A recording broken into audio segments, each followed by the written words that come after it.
not sure what I expected the first time heading into Mass Effect 3's ending. Earlier on in the series I had been faced with really interesting decisions affecting the future of entire races like the Rachni and the Krogan, and I guess I expected something similar. But if I had stopped to think about it for a second, I would have realised that if I were a Krogan or a Rachni, then those decisions wouldn't have been interesting at all. They would have been no-brainers. And at the end of the series, when the fate of my species and the entire galaxy was at stake, that was all I could possibly expect. When you make a hero story, that's really the only way it can end, and that's why every Shepard ended up in the same place with a handful of similar sounding options before them. But throw away the hero idea and games don't always have to end the same way, and the best example of this I've ever played was Westwood's mostly forgotten 90s adventure game Blade Runner. The story focuses on Ray McCoy, who, like Deckard in the movie, is a Blade Runner tasked with locating and retiring several replicants, synthetic humans. Along the way, much like the people in the audience watching the movie, you'll start to either sympathise with the replicants or want to gun them down like the skin jobs they are. In general, if games diverge too much early on, they open themselves up to story branches that get out of control and the devs are left spending money writing, designing and making content that most players will never see. So the game keeps players on a shorter leash for a while. They're stuck gathering information and witnessing events, following the trail the replicants have left without being given the choice to really blaze any new trails of their own. Finally, once you've located the replicants, you find they're about to jump a shuttle off-world. This is the moment leading to the climax. You're done following their trail and it's time to make your own. And this is the point at which Westwood handed it over to the player to decide.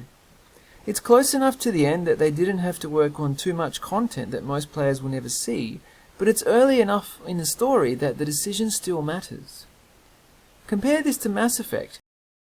Choice happens after you have fought across Earth, gained access to the Citadel, limped down corridors, and dealt with the elusive man, whose conversation tree is actually rich and varied, but regardless always ends with him taking a bullet. Every single possible Shepard follows these same steps. The player's choice between the somewhat different endings occurs literally 20 seconds before the end of the game. Deus Ex Human Revolution did exactly the same thing.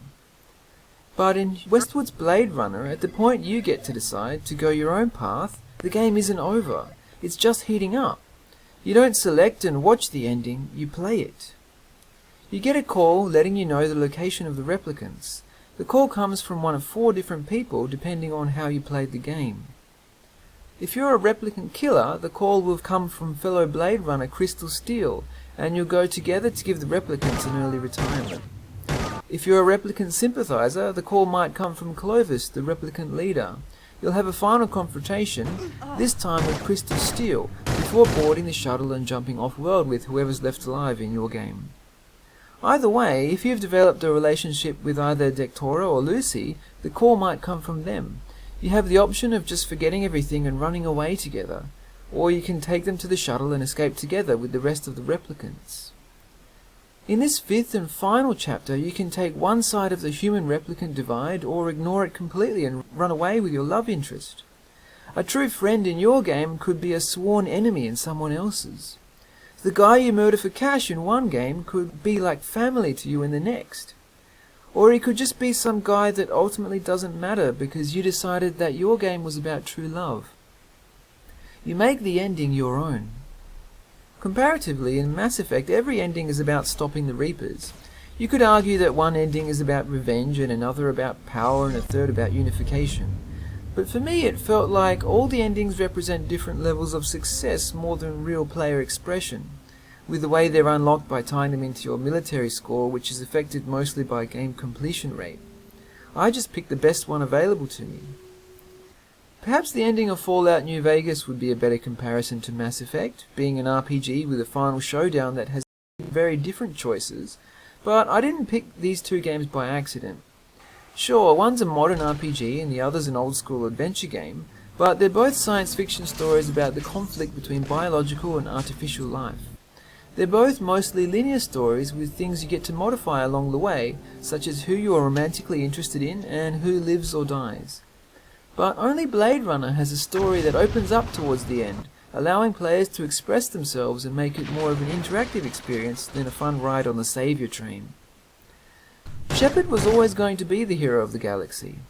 Ray McCoy can be the hero or the anti-hero. He can't save the world, but he can save himself. The game can be about brotherhood or love, about artificial humanity or human purity. You can change who McCoy fundamentally is and what the story ultimately means. Fans of the movie like to debate if Deckard is a replicant or not, but there's really a definitive answer. He's a replicant. But in this interactive story, you're the director and you get the final say. And I can't think of a better end to truly interactive fiction than letting the player decide it for themselves.